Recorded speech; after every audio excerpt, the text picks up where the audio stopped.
Okay, drawing 6, eccentric, truncated, square to round. So this one's off center and is truncated, so the bottom's been cut. So here's two ways to look at this one. You could actually rotate it like this, and then the top would be truncated. So all depending on what works best for you.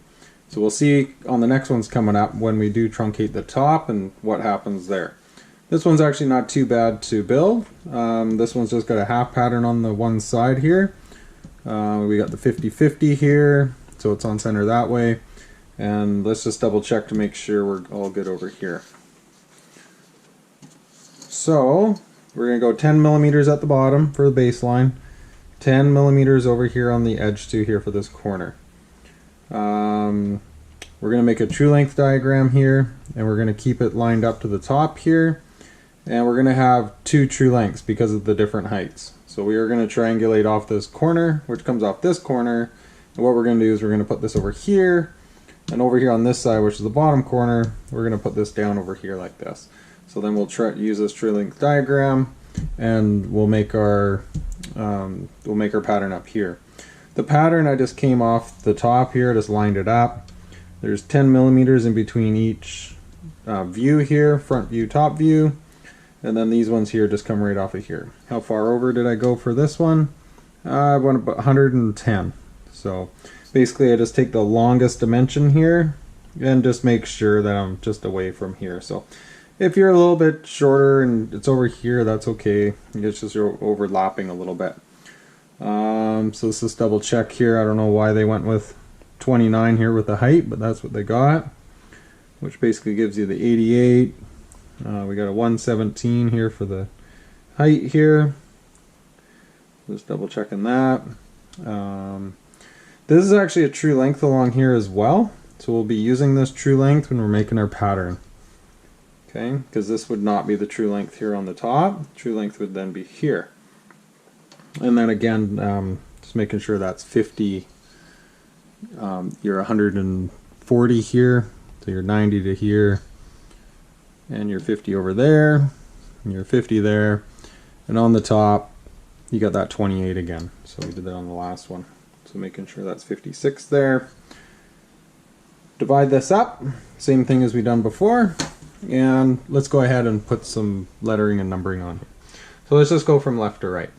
Let's just go A, B, C, D, and E, and then we'll just go 1, 2, 3, 4, 5, 6, 7.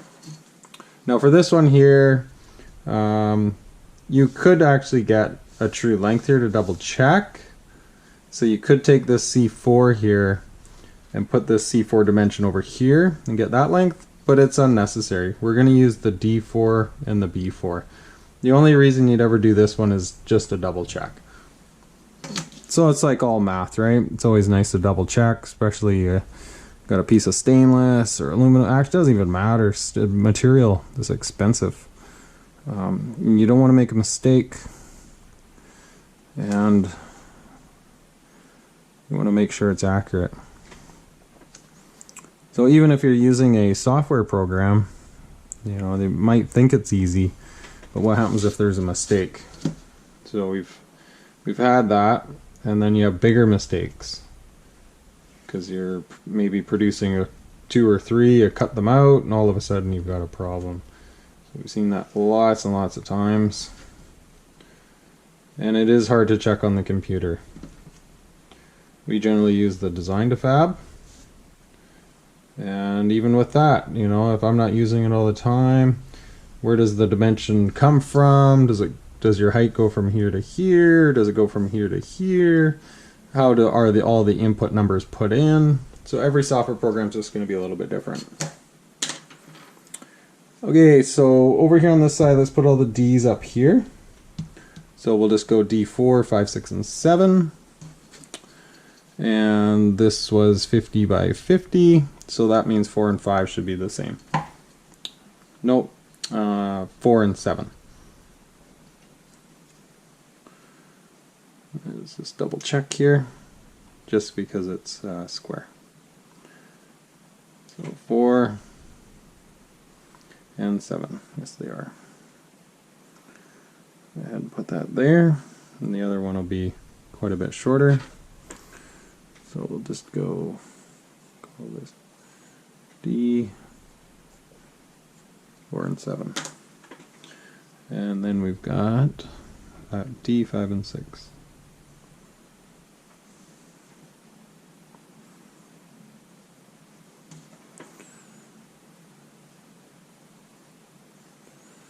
And E will come off this as well. So we'll do an E7 here.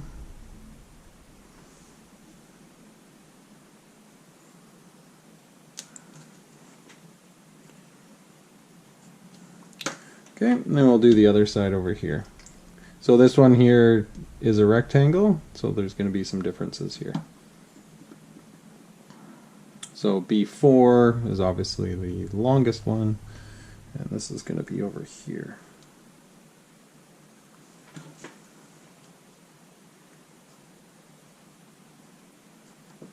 B4. And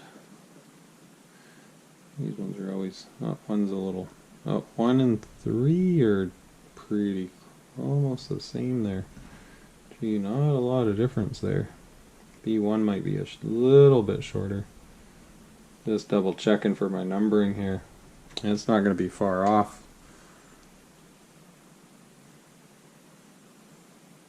I think I'm going to number those the same. B1 and 3 are pretty close. They're within 0.5 millimeter. And we got B2 here. A little bit shorter.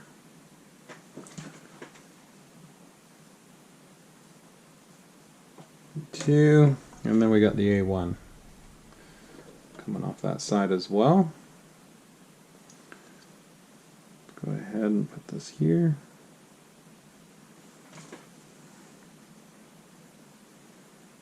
A1. Okay, we're ready to start up top there. I think we're good enough to get going here. We're going to need, let's number this here, C. And again, I just went over 120. Went over 120 there. This is the shorter side, so I've just allowed a little more room on this side over here. Okay, so D4. So let's go ahead, take D4. Oh, first things first here. Ahead of myself. Let's take the slope.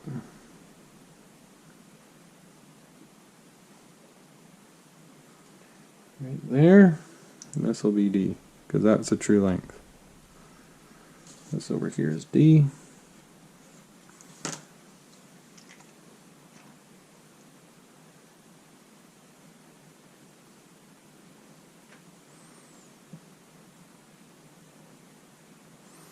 We got B over here. And then D4.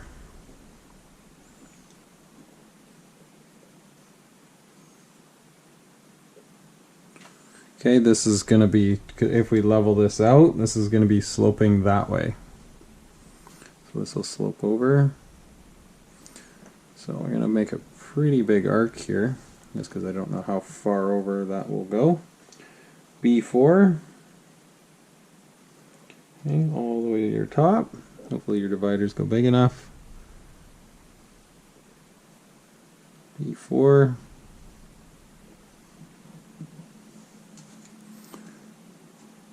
There's 4 at the top. Got some quick math here to do. I think we did this on the last one. 56 times pi.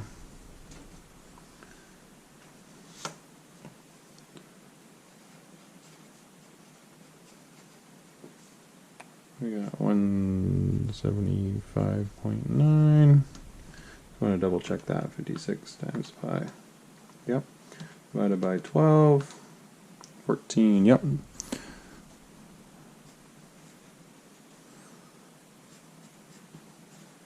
That looks familiar. Hey, are my dividers still set the same? That would be nice. Nope. So we're almost 15 here, and we talked about that later the last time. Okay, so off the 4 here, make an arc, make an arc. And I think it's going to be curving this way. Okay, so we're going to go D5 over here. Now we can see we're off to the races now. It's you can see the pattern up and down, crossing over.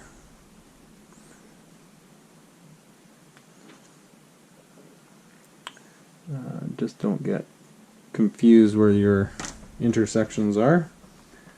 B3, and this is the longest part of the exercise here, is just tracking all these dimensions down. And this, the biggest part of this exercise is measuring. So this exercise is just not how to do triangulation. All these weird lines coming from all these spots that you're trying to figure out. I'm just going to erase this big long one. It kind of seems like it's in my way.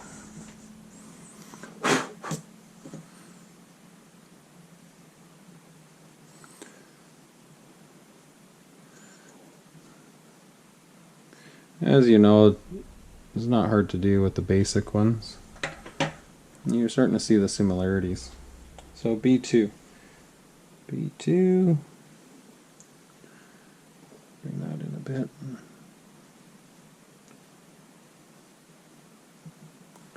And then we're over to D6. We're just making our way out here.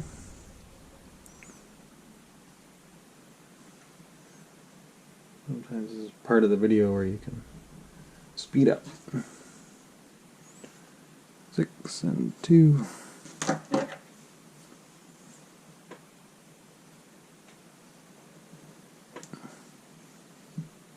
A lot quicker with both dividers. Having 2. Okay, so we're all the way up to B1 here already. Pretty close to same with B3.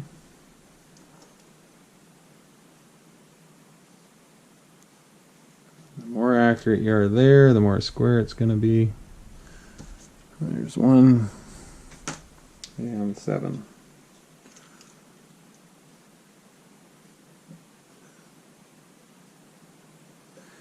As you guys remember from first and second year, it's easy to copy something off the board or copy through this video. Hardest thing is doing it on your own, isn't it?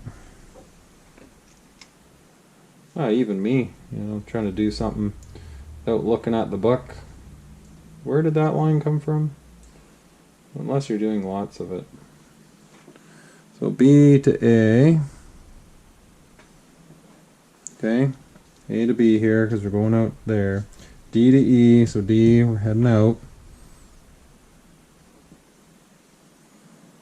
There we go. And we need 7 down to E here. There it is over there. Yeah, if I don't do something for 6 months or a year, it starts to get a little foggy too. Yeah, I just got to think a little harder. Get that memory going. E. 1. Connect the dots. Here we are over here.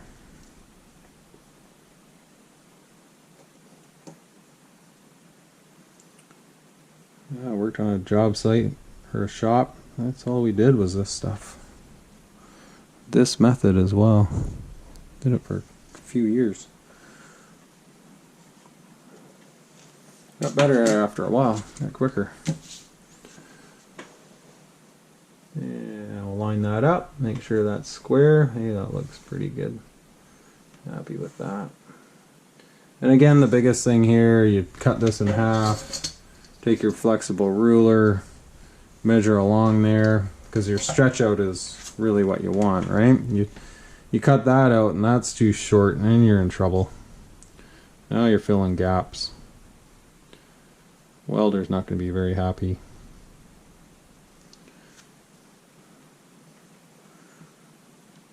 Unless you're the welder. Even then you're not going to make yourself happy. Okay. That's how you become a better fabricator and a better fitter. You get tired of filling holes.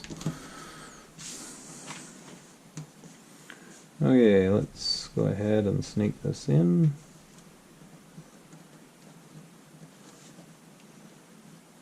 Where is that one? Almost got a little funny hump there. No, not too bad. That's pretty good. Pretty happy with that. Alright, looks good. Okay, let's connect the dots here. So there's that 4, the C4. You could double check that if you like.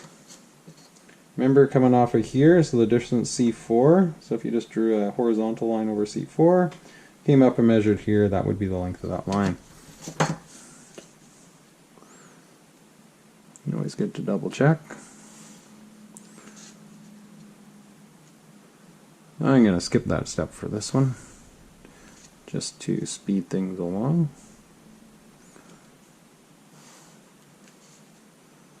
And the markup and identification is all going to be the same here. And what we'll do at the end is going to show you a picture of design to fab. Oh, are we going the wrong way there? I was talking, wasn't I? Sorry about that. Design to fab here, I got a printout for that, and we can just have a look at what their printout is. I've got a PDF for all the sizes. You can get this stuff for your phone too. There's an app you can get for your phone, and it gives you all these dimensions. You punch in the numbers and it gives you the length of all these lines. Then all you have to do is take those numbers and put them on the plate. Simple as that. It would give you this dimension, this one, all the dimensions. Simple. Let's go ahead and identify this up here first. Looks like there's lots of room here. Again, just put your name.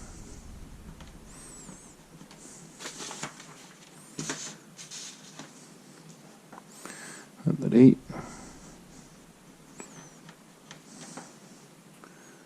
Project name, Eccentric,